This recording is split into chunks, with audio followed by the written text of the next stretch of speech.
Starlink төхөөрөмж бол орон нутгаас маш их хүсэлт гаргаж байна. Бид нар ингээд шилэн кабелаар хөдөө орон нутаг аслагдсан сум сургууль эмнэлэгт хүрэхээр зардал өндөр гарч байна. Тэр ганцхан төхөөрөмж зоогоол их дэлхийтэй холбогдохын боломж бол нэмэгдэж байна. Малчид маш их хүсэлт гаргаж байна. Тэгээ үндэсний одоо G-Mobile компани энэ одоо аль бисний дистрибьютораар ажиллаж энийг ингээд төмөө олонд хүргэдэг юм байна. Ер нь энэ 4 жил бол Чингэлтэй дүүргийн хувьд бол эрүүл мэндийн дэд үтс хамгийн их бүтээн байгуулалт хийгдэх юм байл. Гол асуудал түүнд ажиллах хүн. Тэр хүний цалин урамшуулал тэгээд дотор байх тоног төхөөрөмжийн асуудал тулгамдж байгаа. Барилгыг бол бариад өгч болох юм байна. Олон тэнд хэн ажиллах юм, ямар тоног төхөөрөмж байх юм гэдэг энэ асуудал бол одоо тулгамдж байгаа. Интернетийн асуудал бол одоо бүх л одоо өрхийн эрүүл мэндийн төвийн тулгамдсан асуудал болж явж байсан.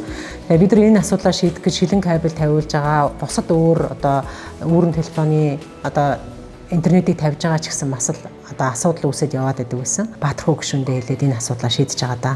Маш их баяртай байна. Баярлалаа гэдгээ дахин хэлье. За G-Mobile компани ингээд 3 дахь жилдээ Starlink-ийн аль бисний төлөөлөгчөөр ажиллаад Монгол улсынхаа нийт одоо иргэд болон хүн амдаа зориулаад ингээд хиймэл дагуулаас интернетийн сүлжээг өндөр хурдаар ашиглах боломжийг бүрдүүлэн ажиллаж байна.